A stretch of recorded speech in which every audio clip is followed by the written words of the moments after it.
Bonjour à toutes et à tous, ici Oni pour la chaîne Team Chronicles. Vous m'avez déjà vu lors de la présentation de la deck tech sur le monstre de Jitrog, et aujourd'hui nous allons parler de Modern Horizon, cette édition qui sort mi-juin et qui contient pas mal de nouvelles cartes, surtout pour le Commander, le Modern et le Legacy. En 10ème position, une petite carte qui ne paye pas de mine mais que l'on va voir arriver dans nos listes de Duel Commander. Il s'agit de Ice-Hide Golem. Le mana neigeux ne peut être payé que par des permanents neigeux, c'est-à-dire qu'on va voir Karizev, Isamaru et tous les autres monochromes agressifs switcher leur mana base pour une mana base neigeuse. Ainsi, il va être possible de lancer cette 2-2 pour 1 dès le tour 1 et bénéficier d'un avantage stratégique assez fort. On se souvient de Zurgo, Ballstriker, qui a fait trembler les joueurs dans Burn, puisqu'il s'agissait pour un de mana d'une 2-2 qui arrivait à toutes les parties. Avec un élément en plus pour un de mana 2-2, il y a moyen que Karizev assure le drop 1 à toutes les games. En 9ème position, un petit cycle de cartes qu'on est content de voir terminer, c'est celui des talismans. En effet, imprimé lors de la première Mirandine, on a pu voir ces talismans, ces artefacts à 2 mana qui se comportent comme les Painland, à savoir s'engager pour un mana au prix d'un point de vie, ou s'engager pour de l'incolore. Ces artefacts sont enfin terminés, c'est-à-dire qu'on attendait les couleurs ennemies depuis un long moment, et les voici enfin.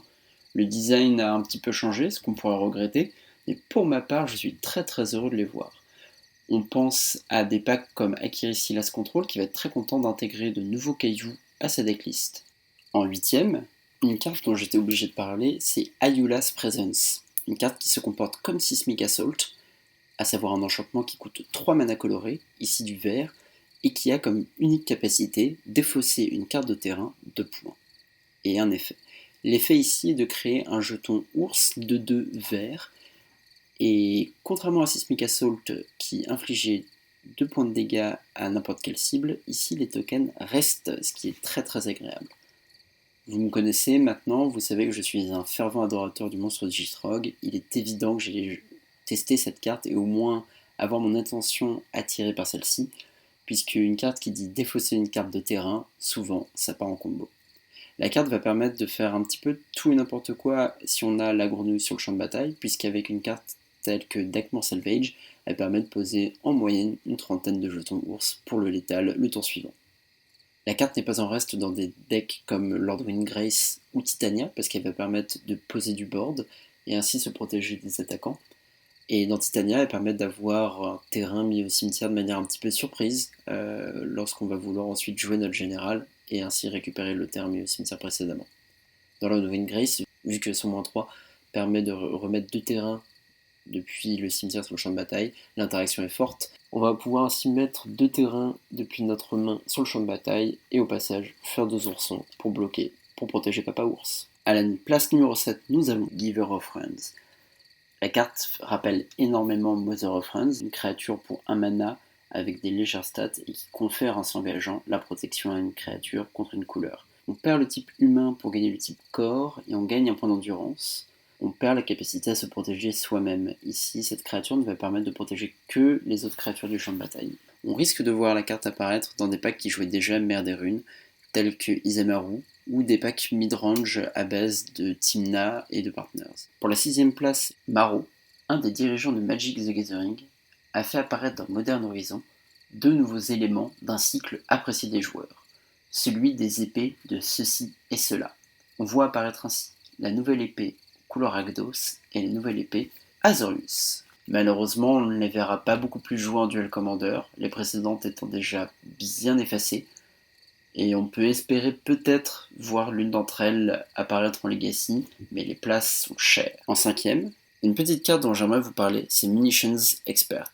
Pour 2 mana, une 1-1 Flash Gobelin. On a vu récemment un joueur parfait avec Grenzo, Donjon Warden, en Duel Commander. Et ce nouveau petit gobelin qui a la capacité de one-shot une créature ou un Planeswalker risque de faire parler d'elle. Le flash n'est pas anodin ici, même si on va souvent l'activer avec Grenzo. Cette créature a un coût très très bas. Dans le Tribal Goblin, ça peut vraiment faire apparaître une créature qui va tuer un Planeswalker ou une créature et en bloquer une autre.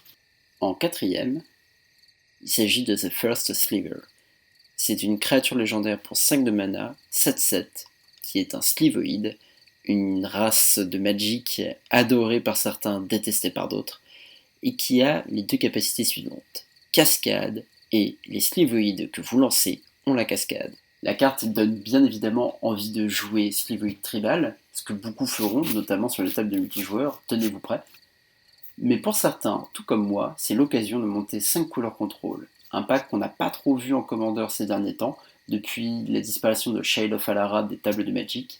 Cependant, ça va être l'occasion de cascade dans Wrath of God, Damnation ou Factor Fiction, et ainsi de créer une machine à value. Qu'est-ce cette set quand même, ça tue assez vite. Moi j'y crois. Dites-nous dans les commentaires si ça vous intéresse qu'on se penche sur ce deck. En tout cas, de mon côté, il y aura quelque chose. On attaque le podium avec la 3ème place. J'aimerais vous parler d'un nouvel apporteur, il s'agit de Wrenn 6. C'est un apporteur pour 2 aux couleurs Gruul qui démarre à 3 et qui possède les 3 capacités suivantes.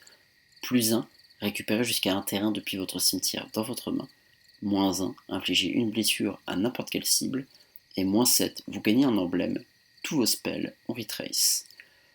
La carte est vraiment très forte dans un format qui m'est très cher, le Legacy, où elle permet à Lands, un archétype basé sur le terrain comme son nom l'indique, dès le T1 avec un Mox Diamond ou dès le T2 de faire un mini-effet Live from the Loam. Ainsi, on peut lancer Wasteland tous les tours et bloquer l'adversaire. Son -1 permet aussi de se débarrasser de menaces d'early game telles que Delver of Secrets ou Mother of Runes.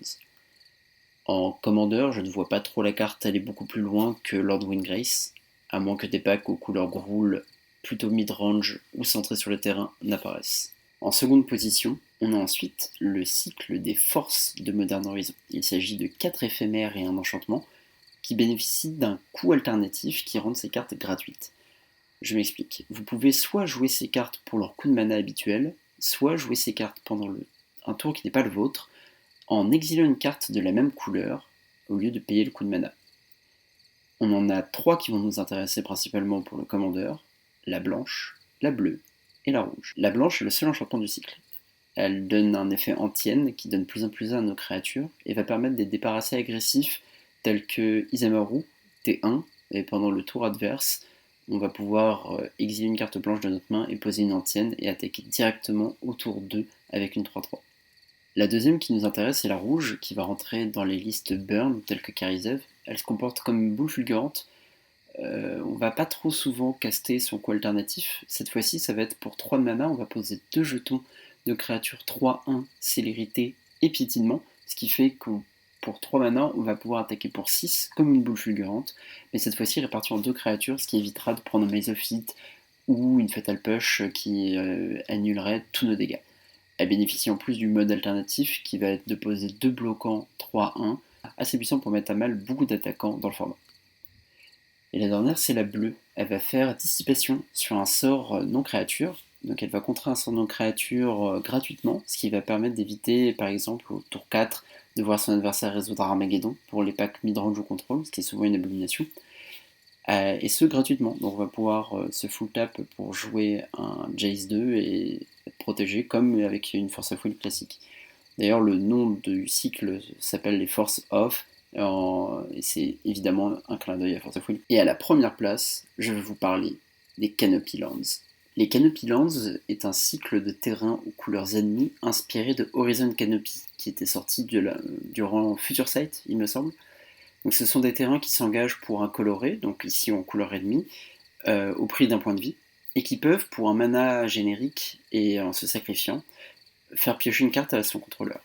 C'est des terrains qu'on va retrouver principalement évidemment dans les Lands decks, tels que Gitrog, Monster, Lord Windgrace ou Tatiova, puisque ce sont des decks qui bénéficient évidemment d'une affinité avec les terrains, donc on va les retrouver à cet endroit-là, mais on va aussi les retrouver dans les decks mid-range. Alors je pense notamment à Partners de quête couleur qui va être très content d'intégrer ces terrains, mais aussi Abzan. On n'avait pas trop vu de Abzan, mais ces derniers temps on a pu voir revenir sur le devant de la scène Partner Abzan et Doran, la tour de siège.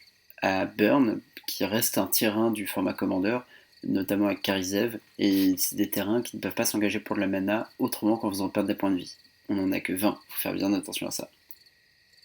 Les points forts de ces terrains, c'est qu'ils sont peu coûteux pour générer de la mana colorée, puisqu'ils ne coûtent qu'un point de vie, mais ils n'ont pas besoin d'avoir d'autres conditions comme on aurait pu avoir avec le cycle des Nimbus Maze ou ce genre de choses. Et il bénéficie aussi de l'avantage de pouvoir piocher en fin de partie et du coup de permettre des stratégies mid-range, de développer sa mana en début de partie et de piocher des cartes quand la partie se fait un petit peu trop longue.